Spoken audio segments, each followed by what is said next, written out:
Hello, and welcome to Recent Activity, your new favorite entertainment review podcast that attempts to cover every film, every show, all at once. I am your co-host, Andrew Morgan. With me, as always, back from his family vacation in the Nebraska wilderness, Mr. Shane Beauregard. How are you, sir? I'm doing well, buddy. How you doing? I am good. It is All Hallows Eve. We survived probably whatever was a hell night on Friday night, I guess. Do you have that kind of stuff around you? Anything? Toilet papered or egged at all? No, the South is lame, dude. I would bring that up to my clients, and I don't mean to get in the weeds. I'm like, man, like we used to call it mischief nights, what we called it growing up. Right. And they look at me like, what the heck is that? I'm like, dude, like egging people, toilet paper people's houses. Like, you guys actually ran around and did that? I'm like, we lived for it. Yeah. What are you talking about? Absolutely. But no, they don't do anything like that down here. They never heard of it. Wow. So it may be just a regional activity thing, man. Maybe they just do it all year round. They just don't have a name for it, you know. Right. It's just anarchy down there. You don't know.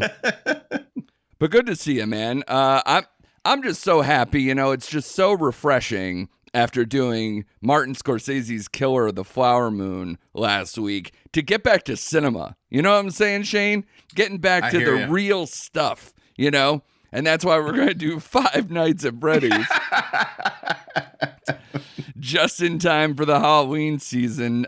Doing day and date. Did you, have a seizure about this, too? I was like, why we do it? Like, I get why they would do it in terms of, they want to have people to have this for Halloween. But at the same time, I'm like, good God, why didn't you just release it earlier in the month? And I guess everybody got scared of Exorcist. The whole schedule got screwed up to the point of this happened. So what did you think about it? Because I was befuddled by it. Are you talking about the performance at the box office? All of it, yeah. I was surprised that this happened. A day and date still occurs because that's, a COVID relic. And then on top of it, it goes above and beyond expectations. I was, honestly, this is to me, when I saw the number, because I think I messaged you what it did over the weekend. You did, yeah. And I think it went above what you sent me, too, by the way. Yeah, it blew me away. This is the most shocking and surprising box office weekend of all year. I know Barbie wildly exceeded expectations, but that's a well-known IP from a well-known director. Yeah. A great cast. So it's surprising, yes, but shocked, not really. This one, because they marketed it minimally. Yeah. I didn't see a lot of advertising for it. Nope. And for this kind of movie, we'll get into it, to blow all the numbers out of the excuse my language, freaking water like this. Yeah. It blew away all the Halloween entries I read. Dude, just even this year, Exorcist bombs, practically. Saw X did fine. All the other, quote, standbys that came out earlier in the Halloween season, you can call them mild disappointments or disappointments. And then this thing comes off the top rope, does $78 million over the weekend while going day and date, 52 international for a 130 total. Are you kidding me? Are you kidding me? And again, I get this as IP. I get this as a video game thing. But Jesus Christ, people could just literally sign up for Peacock for the less than the cost of a ticket thing, stay home, and it still did way above it was in the 50-something range was the target. And it still went to 78. That's crazy. On a $20 million budget. It looked like less. In an IP that's not well known. It's not, I didn't know this was a video game until my daughter said, Dad, this is based on a video game. Oh, I'm yeah. Really? They have many. There's 5 or 6 of them now. Okay. So I had no idea, but for $20 million, and I was telling my clients, oh, what does that mean? It made this much money. I said, sequel. I said that we're getting a sequel. We're getting a sequel. I guess. I all right, let's get into it. Come on. Yeah, okay. I agree, but I'm so mad. There shouldn't be a sequel. Let's put it that way. There shouldn't be a sequel. There wasn't a plot to this movie. We'll get into it. At all. All right. Yeah, we'll get into it. Here's another thing that you'll probably not see again for a long time, Shane. All right? We just talked about the box office thing. Now let's talk about the Rotten Tomatoes scores. Did you look? I knew it wasn't doing well. Here's another hemorrhage that you're never going to see again. 29 for the Rotten Tomato critic score. 89 for the audience score. That's a big gap. That is absurd. Obviously, this is like, to the point of like, it's almost like it made me think of like GameStop, like the retail stock kind of thing, where like they all got online and went after one thing. It's like, did the collective, all the teenagers in the world just go, I've never gone on Rotten Tomatoes before, but I'm going to go and give 100% to, this movie. I don't know. Yeah. So it blows my mind. I mean, the rest of the scores kind of make sense. 33 Metascore, 5.6 IMDb, 2.7 Letterboxd. By the way, that's a little high, I thought, for Letterboxd too, considering that's like the cinephile section. Really, dude? Yeah. 2.7? Good God. So if anyone doesn't know what the hell we're talking about, Five Nights at Freddy's, based on the video game series. Oh boy. It's about a troubled security guard who begins working at Freddy Fazbear's Pizza, now like defunct version of this. It is not active. It is long time closed, all that. During his first night on the job, he realizes that the night shift won't be so easy to get through. Pretty soon, he will unveil what actually happened at Freddy's. This stars Josh Hutcherson from The Hunger Games as Mike. He played Peter Malark, I believe, right? Mm-hmm. Yep. And hold on, I want to say that I think I accidentally said the R. It's my worst thing with The Hunger Games. Does this bother you at all? His name is Pita. It is Pita. Yep. Yeah. Like pita bread. Yeah, but I think it's like double E. It's so dumb. It made me so mad. Piper Rubio as Abby. Elizabeth Leo as Vanessa. Here's where it gets even weirder. Matthew Lillard as Steve Raglan, and possibly another person, but that's a spoiler. Mary Stuart Masterson as Aunt Jane, also just baffling. Written by Seth Cuddeback and directed by Emma Tammy. Yeah, like we said, release day and date on Peacock. And this movie, if it does get a sequel, I think that's the end of Peacock. I hope that somebody will just firebomb it to make sure that nothing actually comes out from this movie. Because, Shane, this movie made no goddamn sense. And here's the worst part. You said you don't know much about the video game, right?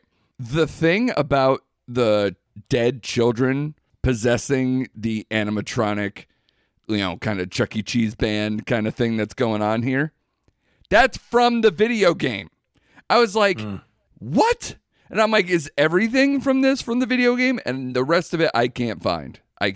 Like, Josh, like the whole Mike and his sister and his brother who got abducted, like that whole thing, not part of, Freddy canon, if you will.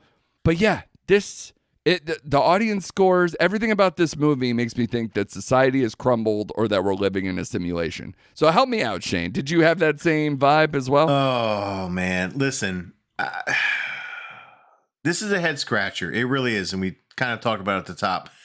Because there are some movies that could surprise me. Like, let's say Megan came out and did this. I'm like, okay, I could kind of see that, right? Totally. But this kind of movie, which is usually a Shane movie, I'm not going to lie. I'm like, I was kind of looking forward to this movie. Yeah. I was into it until I saw the movie. And I'm like, what the F is going on here? The plot made no sense. Like, he's finding his brother got kidnapped and maybe had some connection with Freddy's, but that was lame. And I saw Mary Stuart Masterson. I'm like, is she that hard up for a paycheck? She's in this fucking movie. Yeah. Like, what are you doing? Yeah.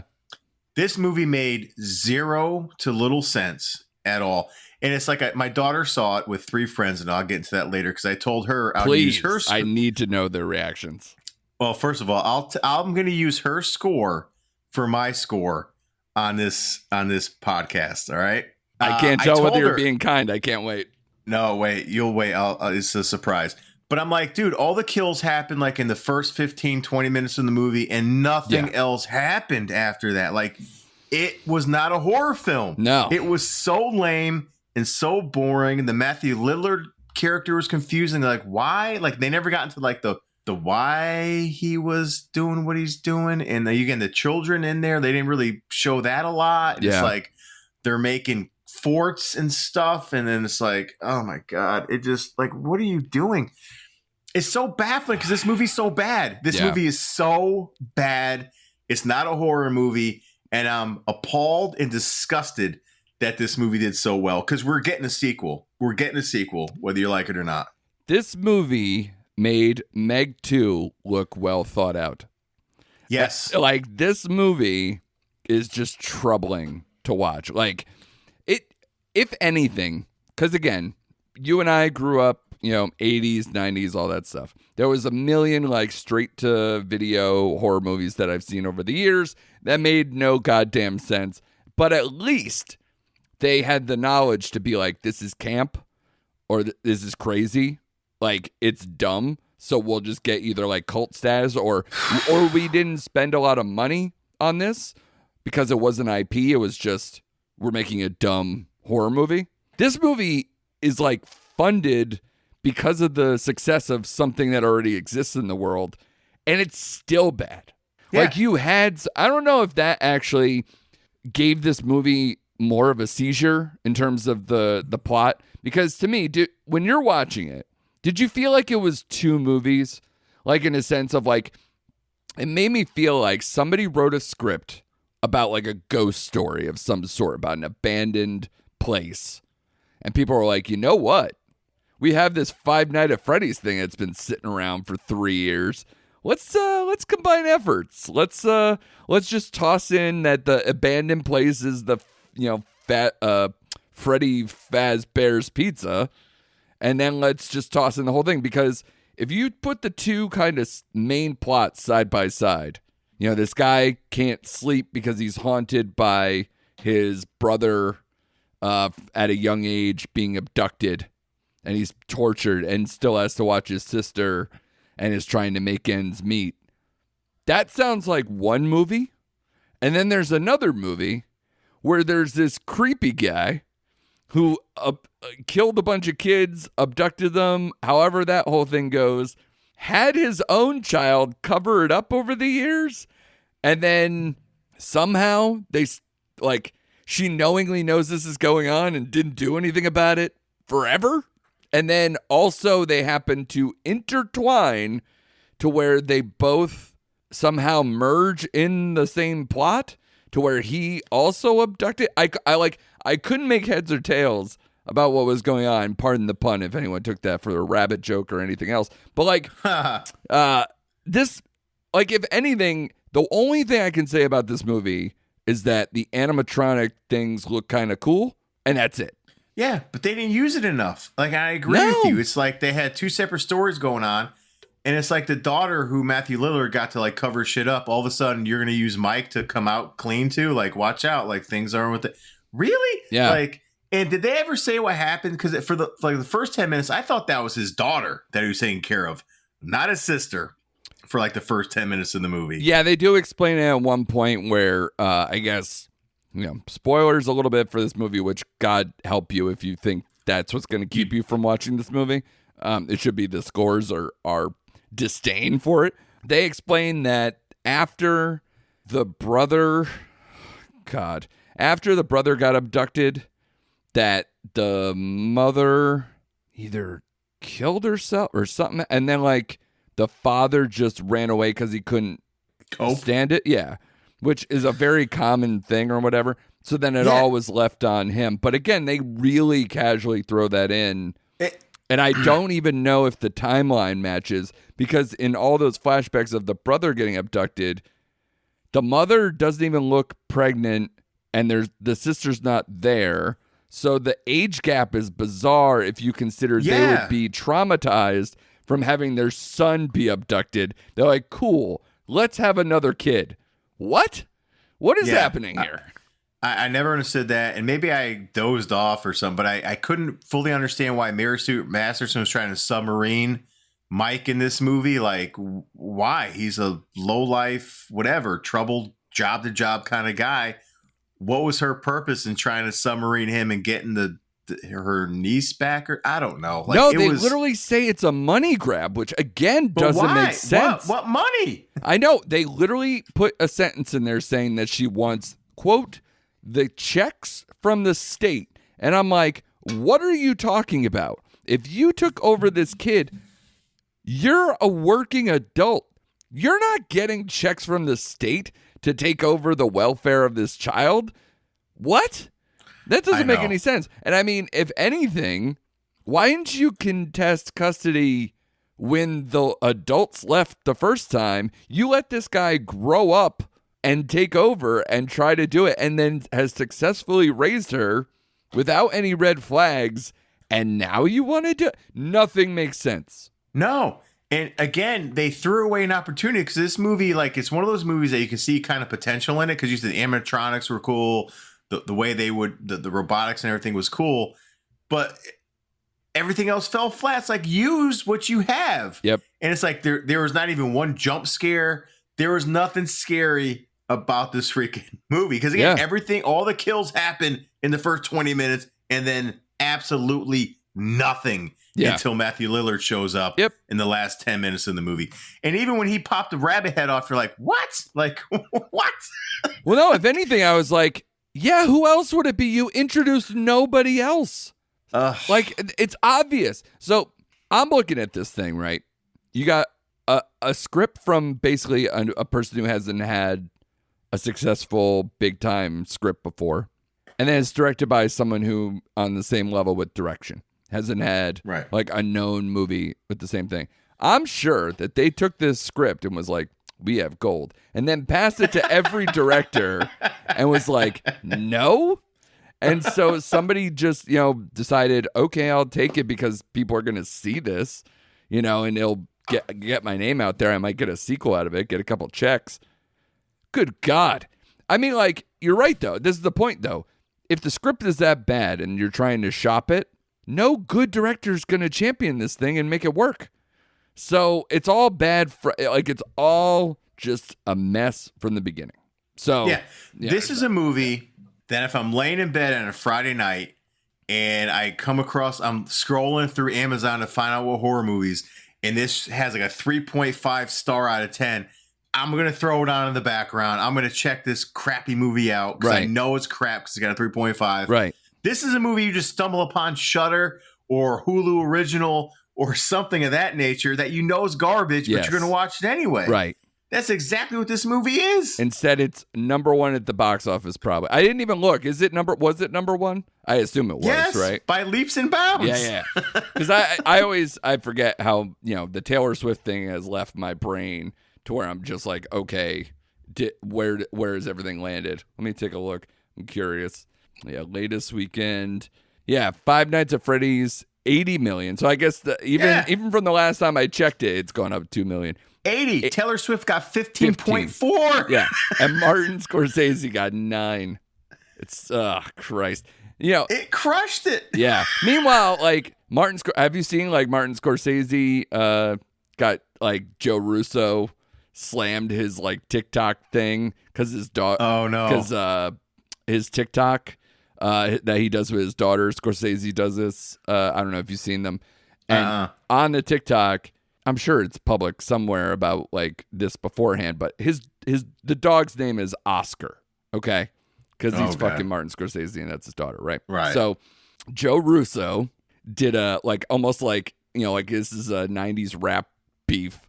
Did a video where he was like, oh, we have almost the same dog, has his dog, and then calls his dog, who he named Box Office.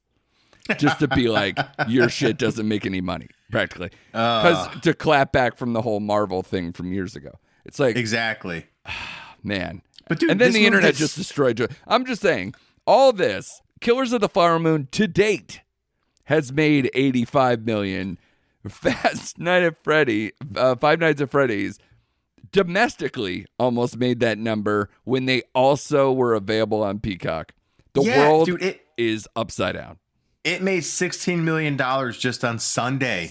On a Sunday. Yeah. Now, again, 'tis the season. It is the Halloween moment, but I know so many people, and this, like as a parent and as a person beforehand who loves horror movies. Usually, the later you're in October, that doesn't work for the movies. You need a ramp. You need all those weekends before it turns into Halloween parties and Halloween night, right? Right. So if anybody should have been like slam dunking everything, it's Exorcist Believer or Saw X. Or The Nun 2. Or Nun 2. Right. Because they had the ramp. This movie had no ramp and fucking blew them out in one weekend. Yeah. Yeah. What? I'm at a loss. This movie has me at a loss. Yeah. Then you got to fill me in, because outside of like saying things like, is this the worst cop in a movie ever created? Because you like knowingly know horrible things about a place and the people who are perpetrating it. And then you still even like you're on your beat.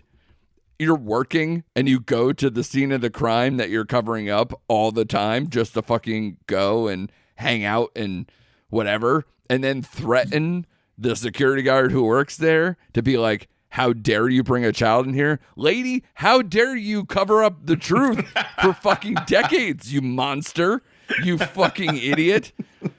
So that's already doesn't make any sense. So we could talk about that if you like. But outside of that, I want to know your daughter and her friend. Like, I need to know if we're just two old cranks going, fuck this movie. We're two old cranks. Okay. Oh, no. Yeah. My daughter went with 4 friends, all who are the age of 12. Okay. So I watched it on Peacock that morning because we were supposed to watch it for movie night. And then she got the invite. She's like, Dad, I'm going to ghost you. I'm going to go with my friends. I'm like, all right, cool. I could watch it in the morning. Yeah. So I was anticipating her to get home because in my mind, I already scored it. I'm like, this is what I got. Right. All right. What do you think, Kara? Out of 5, what would you score this thing? You know what she said? What? Boom. She gave it a 4 out of 5. Oh, no. So she's one of these people who would type in the Rotten Tomatoes. And I said, what did you like about it? She goes, I thought it was fun. I like the puppets. There's kills. And I'm like, Kara, there are only kills in the beginning of the movie. And like 3 people died. Yeah. 3. Yeah. It's the beginning and end. It's bookended. That's it. Yeah. Yeah. But they all had a blast with this movie. And I can't figure out why. So my 12-year-old daughter scored it a 4 out of 5. I gave it a 1.5 out of 5 in retrospect, if you want to compare the two. Yeah. And that's exactly what I'm going to give it. And sometimes I feel guilty about the 0.5. I know. Yeah. Because, yeah, there's really no redeeming value. This movie should have been... You know what's funny? Is that, in a way, if I saw the movie that your daughter's describing, I might be like, cool, it's 2.5, but it's dumb, but I had fun. This movie's not fun. No. It's not camp. I thought this movie was going to be campy with jump scares, dumb animatronic things that is just, I was like, okay. Because you have a frame of reference probably to these things, let alone like the Chuckies of the world or any of these. Like literally there's a movie called Chopping Mall that was also called Demonic Toys or whatever, I think at 1.2. Those movies is what's dumb. This movie takes itself really seriously. It's so serious. It has child abduction and child murder as its backbone. This is a movie about fucking animatronic animals killing people. Yeah. And literally a creep that whenever they kept saying the yellow rabbit, I kept thinking of the Yellow King from True Detective. Like, it's like that level shit. And we're just like, yay. Yeah, no. It had me thinking, you know what was a better movie that did this a couple years ago? The Banana Splits. Oh, I never got to see that. That was actually funny, right? That was supposed to be like a comedy, right? Yeah. It's a funny horror movie. Same premise. These animatronic fucking dolls that we grew up with watching those stupid little promos they would cut. Yeah. Was a better movie. Oh, so shit. go watch the Banana Splits. I will. I'll go check that. I heard that was pretty good actually. So that's funny. Yeah, because you know what you're getting into, and it delivers on the stupid cornball over the top, like you all described what this movie should have been. That's what the Banana Splits was. Yeah, and you can find that on Hulu right now. Oh, look at that! A recommendation and a landing location. He's doing all the legwork right now. Yeah, no, I'm completely on. I don't know what the fuck Letterboxd is doing with a 2.7. I'm way more on the Metascore, early, the Rotten Tomato score. And I don't mean to beat this in the submission. Yeah. But the Banana Splits movie critic score on Rotten Tomatoes is 63%. Audience scores is 57%. So there you go. The world's unfair, Shane. I told you, we're living in a simulation. Also, I love the fact that you said you got ghosted by your daughter to see this movie about ghosts inside an animatronic thing. Also wonderful. Everything's good, except for that score. So I'm sorry, your daughter's disowned. If you're ever like, hey, we should have her on the podcast, I'm going to immediately just quit, and you guys can do that yourselves. So with that said, there's not much else on the schedule here, buddy. But I mean, like I know my review this week was for what's on Netflix was for Pain Hustlers, the Emily Blunt, Chris Evans, Andy Garcia movie about the fentanyl crisis, opioid crisis, however you want to put it, and that whole thing. That movie was a frustrating watch for me. I watched it twice, and I just kept trying to think like where things went wrong a little bit with it. I'm curious to know. Boy. Okay, so you obviously with your little look there, doesn't look like you were on my side, I guess. Yeah, maybe even harsher. I'm curious. Yeah, no, I agree with your review, man. Like you said, it's benign. It's kind of uneven. Yes, it's exactly what it was. I felt like this was a movie that was superficially sweet, but had no substance once you bit into it. Like totally. We never got any character depth with Emily Blunt or Chris Evans. You didn't care about any of the characters in this movie. It didn't really dive into the opioid crisis and what it actually does to people outside of like her motel neighbor. You find out, sure, whatever, right? And the one black guy, the blanket. Oh no, the blanket. Yeah, they had the black and white vignettes or whatever, which made no sense because it didn't. It just was uneven. Yeah. And I love Emily Blunt. I just have a soft spot for them, but like everything was just like on a superficial level. They never dug down deep into anything. No. And I was disappointed. Like, it's like I bit into a jelly donut without any jelly inside. It just was the chocolatey sweetness, and there was no storytelling. Again, for such a crisis, they didn't go into like what it actually does to people, the consequences what they were doing. Everything was just again on the top. Everything was here where we didn't get to see anything underneath, and I thought they missed an opportunity with this cast. Absolutely. I thought Emily Blunt and Chris Evans worked well together. I actually liked them together. Yeah, but what a letdown, man! What a letdown it was, especially because it's something that we've seen recently work. Where you saw that the Michael Keaton series on Hulu, Netflix just had that Matthew Broderick led one where it was kind of a similar thing where it was the Purdue Pharmaceuticals. That one's called Painkiller. I'm struggling to remember the Michael Keaton name one, but that won a bunch of Emmys. Like that was very successful for Hulu. And yet here we are where it's like you got the movie version, and Lord knows I don't try to tell movies that they should be miniseries or anything. And especially because this one, it didn't seem like they had enough meat on the bone to get the 2-hour movie to work. So why am I going to tell them to do it in 6 hours? But this woman, it's a wasted Emily Blunt performance because, like you said, everything is surface level. It's all shine and nothing to do. It felt like it wanted to be Wolf of Wall Street level. It wanted to be on the even Big Short to where you can have fun, but also destroy a crisis that's going on, an active crisis that's going on, and really like take these people to task. Did you feel like these people got taken to task at the end? It was like, nope. That happened. She's literally like at a market with her mom, like nothing ever happened at the end after she went to jail for a very short amount of time. Okay. Like I felt more about, Leonardo DiCaprio's character doing soft time at the end of Wolf of Wall Street more than, because at least like that was a crazy roller coaster and you saw so much in that movie to really like feel for it.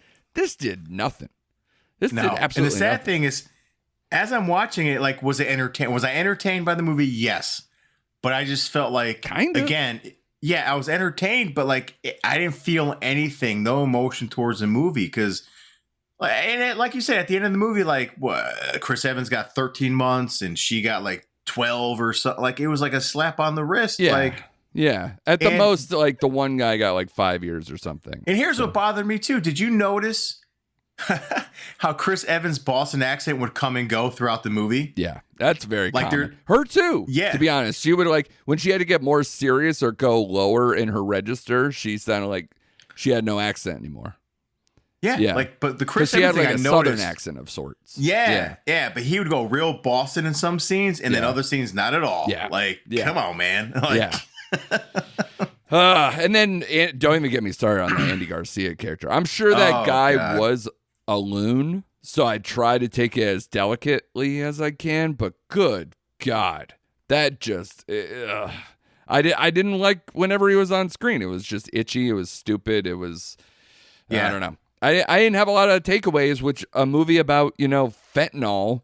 No, because they never hit the subject really, man. Like, the one black guy they followed is like, they never really showed what happened, like, and then the wife gets all upset in the house, and I'm like, okay, then let's see the fallout of what really, how addicted he got to this stuff. No, they didn't show it at all. It's like, okay, and I can play with my kids now on the beach, and I feel fine. Yeah, and anytime that they would try to, they did finish that guy's story because the wife came in and like was screaming. Yeah, so I'm saying she was all screaming, but because he almost died, because he almost OD'd or whatever, or he did OD, but they revived him. Something they mention it, but either way, that's an offshoot that they're talking about that doesn't fully work. And then on top of it, they try to get serious and do like a parade of people just like holding up picture frames of people who did die that we never met. Who cares? Right. Stop this. This is not the movie you made. So like everything just didn't, it was up and down. Nobody knew what kind of movie they wanted. And honestly, the reason I really don't want to take this guy to task, but why is this movie directed by David Yates? He's doing Tarzan and Harry Potter for 20 years. And we're going to be like, you know what he should do? A movie about fentanyl. Now, I don't know if it's like close to his heart, which God, I don't want to take a guy to task if he's trying to do the righteous thing, but your movie didn't work to satiate that. So I don't know what you're doing. I thought the best performance was the actress who played Emily Blunt's daughter. Yeah, Chloe Coleman's the best part. Yeah, I thought she was the best part of the movie. But even her little side story with the seizures, like, I don't know. Like, I didn't connect with that either. But I liked her performance the best. Of all the performances in this movie, I thought she was the star of this movie when she was on screen. I loved her on screen. I like the strip mall doctor, too, because he actually makes sense. Yeah. Yeah. But let me ask you, Shane, because it's bothering me. People are probably just going to tune out now. But, like, her brain surgery, who paid for that?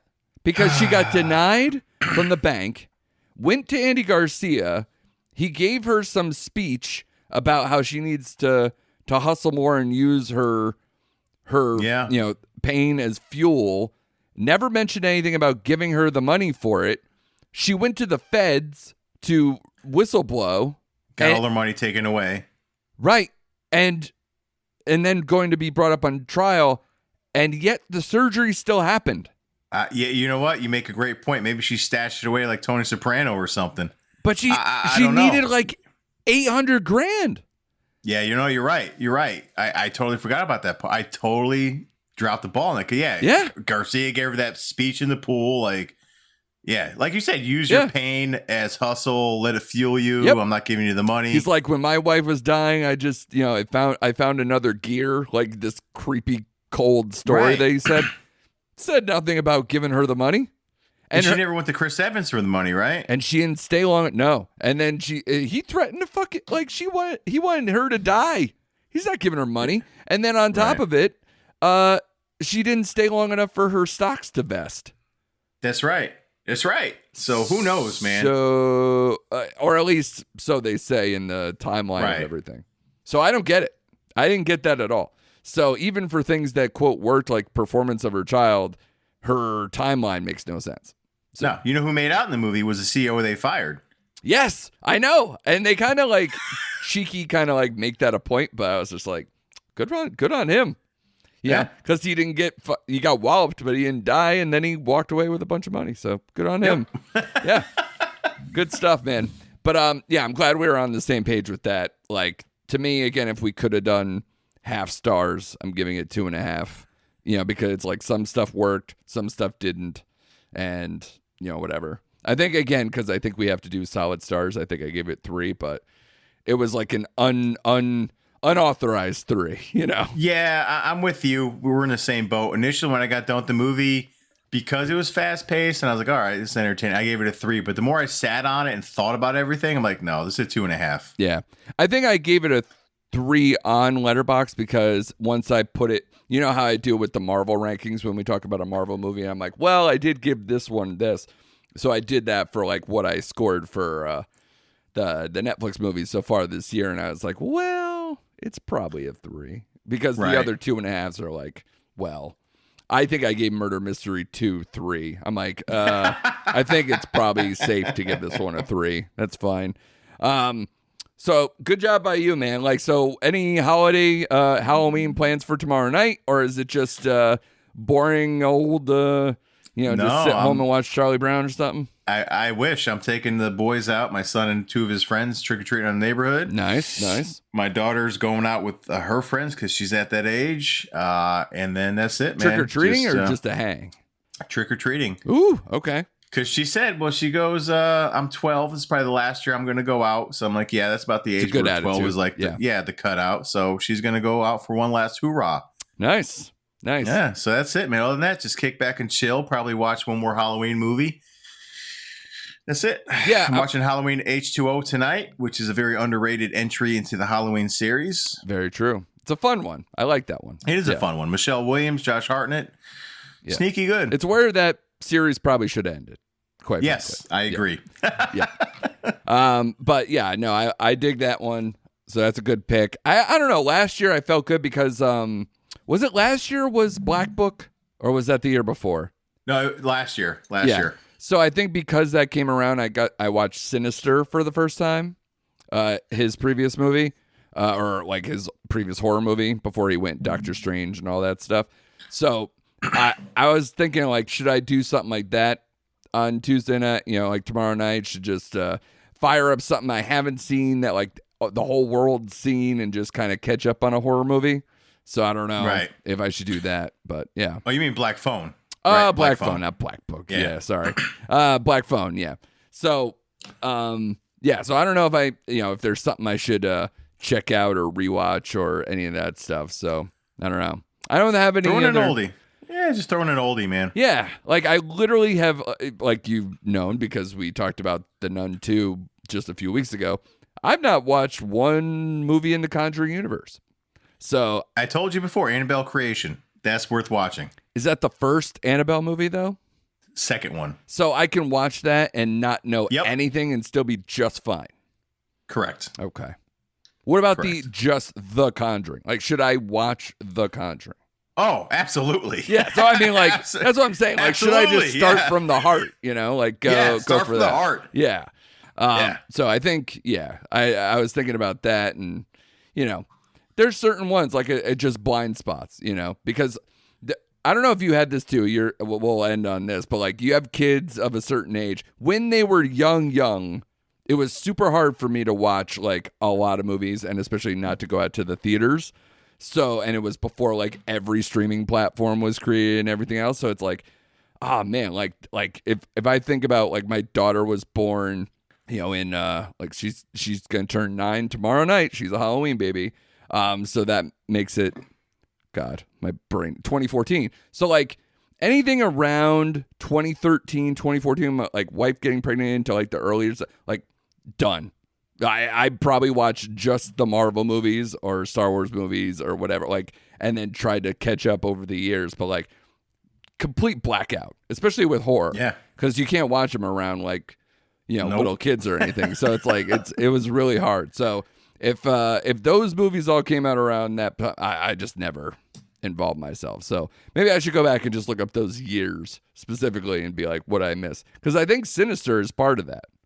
And that's where I missed it. So yeah. All right. Got some homework to do. You enjoy trick-or-treating, all that stuff. Nobody ever comes around to where we live around here. It's all trunk or treats, safe stuff, and then nobody goes out for actual Halloween. So we'll see. Maybe I'll dress up and be weird by myself, something just like. And there's nothing wrong with that. Yeah, just get hammered, dress up like a pirate, and just have a good time. Whatever. Plunder myself. Doing the goods. But Excellent job by you. Great episode, too, even though we had to watch Five Nights at Freddy's. Terrible time. But everybody out there, do the right thing. Subscribe. Give us the 5-star reviews. Follow us on Instagram and Twitter at RecentActPod. And join us next week because we got a lot more to come. We got Priscilla out next week. We got, I've already seen Naiad, the Netflix movie for the week. And there's, of course, some Gen V and some Loki talk that we got coming up. So be sure to come back for more recent activity.